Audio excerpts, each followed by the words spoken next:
For some time, social justice has dominated our cultural conversation. As such, your organization may be searching for ways to contribute to the creation of a more equal society. But what exactly is meant by the phrase social justice? When we hear these words, we may assume that the people using them have a desirable end goal in mind, a vision that all ethical and rational people would applaud. But the term social justice, when used by different people, can have radically different meanings. There are two main approaches to social justice: liberal social justice and critical social justice. To the untrained observer, these two perspectives might seem quite similar to one another, but on closer inspection, they are revealed as diametrically opposed worldviews. Let's start with the liberal approach. The term liberalism has different definitions in different contexts, so it's important to clarify exactly what we mean. We are referring to a liberal ethic that has its roots in the Enlightenment era, where the sanctity of the individual and universally applicable values became regarded as the road to progress. The liberal method to achieving social justice is grounded in reason, logic, and objectivity. In this view, we strive to find problems and resolve them, if possible, in such a way that lifts up all members of society, where no one identity group is found to be more or less deserving of help than another.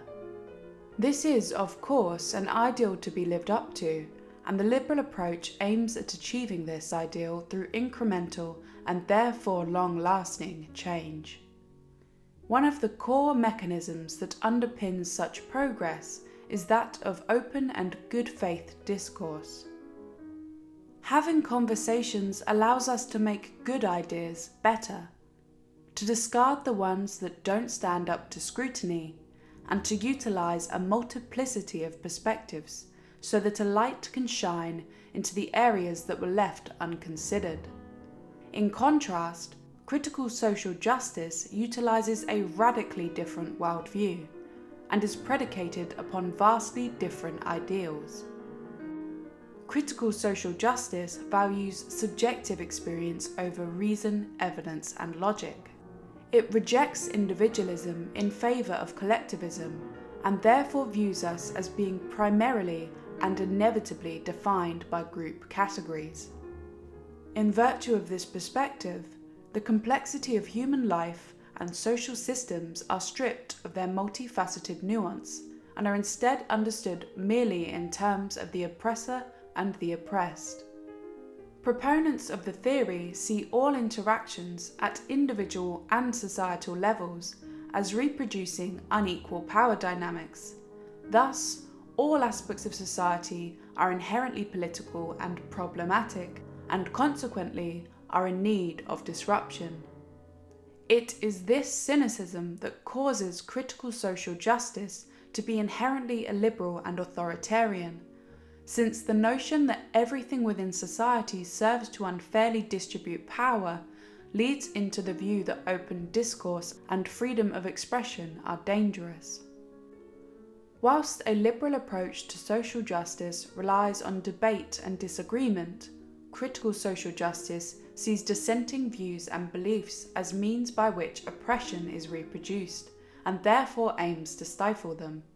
So, if you're wondering whether your organisation is utilising liberal or critical social justice in your diversity and inclusion initiatives, here's how you can tell the difference.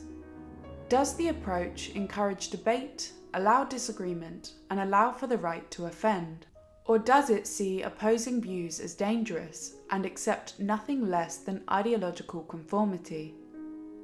Does the approach view us as individuals with autonomy?